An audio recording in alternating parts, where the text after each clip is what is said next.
Because when we talk about sex in marriage, it's meant to strengthen the marriage bond. It brings about oneness between the husband and the wife. It is also meant for procreation, birth to children. It's to relieve mental and physical stress. It relaxes the muscles and brings down tension. When the wife has gone out for the day's activity, you are stressed, the husband has gone out for the day's activity, already stressed, and you actually need something to calm your nerves, you need something to bring down tension. Sex is a very, very good tool for that. Sex is also food in marriage. Yeah, some will say, sex is food in marriage. Why? Because it satisfies the sexual hunger in us. I've seen different couples. Oh, my husband, he loves sex a lot. He's always asking for sex. Oh, my wife, she's always disturbing me for sex. Yes, that's one of the reasons why you are in the marriage. Because sex is one of the most important elements in marriage. If you see a successful marriage, go and really check out, ask about their sexual life. You will see that it's actually in a very good tune. Because by the time you begin to deny yourselves of intimacy and sex, that is what brings about infidelity here and there. You see the man, let me go out and satisfy myself. The woman wants to look for another means to satisfy herself, all because they are not bonding well. So having said all that, how then can couples cultivate sexual intimacy in marriage? For one, they have to learn to deal with hurt. Dealing with hurt has to do with when you offend one another. Maybe the man offended the wife offended the man, and you hold on to it. You refuse to forgive, you refuse to let go. Then it's definitely going to affect your sexual life. It's going to affect your intimacy, because the truth of the matter is that you cannot bond with someone that you're having grudge against. You can't bond with someone you are keeping malice with. You can't bond with someone that you have refused to forgive. Also, dealing with hurt might have to do with our past.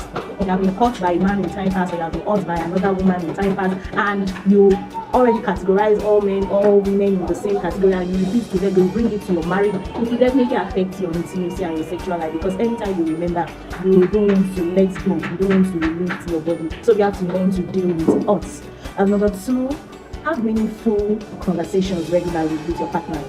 Find time to sit down, to gist, to talk, be your wife's best friend, be your husband's best friend. When you are not around, let your wife miss you. When you are not around, let your husband miss you. That is when you talk about good intimacy. So always find time to have meaningful conversations with each other if you want to bond, if you want to build intimacy. One is intimacy begins with good morning. Yeah, even starting from the day when you want to kick off your day. Right there in the bedroom, when you wake up, give your partner a warm up. Say to him or her, good morning, my love, good morning, depending on whichever pet's name. You can give your partner a kiss, a pet, even right there on the bed.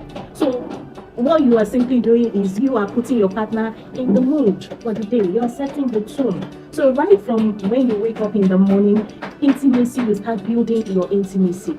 All through the day, you keep on checking on each other, you call each other, tell each other how much you love yourselves, how much you miss yourselves. It could be a phone call, it could be a text message, it could be a chat.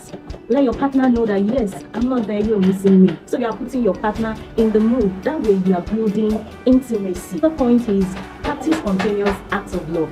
With your partner. You can catch him or her on our ways. You can do things, You can go out to see a lovely gift, you buy it, you bring it for him or her. It could be a love text message you just send to him or her.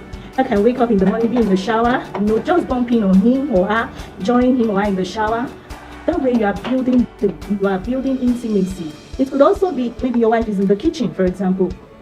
And come from behind, you cuddle her, you help her out, whichever. That way you are building intimacy. So let's learn to do all this, to practice this act of love. Then finally, the privacy. To build intimacy in marriage, you need your privacy. Very, very important. Even when the children start coming, do not abandon your spouse. Do not abandon your husband, do not abandon your wife.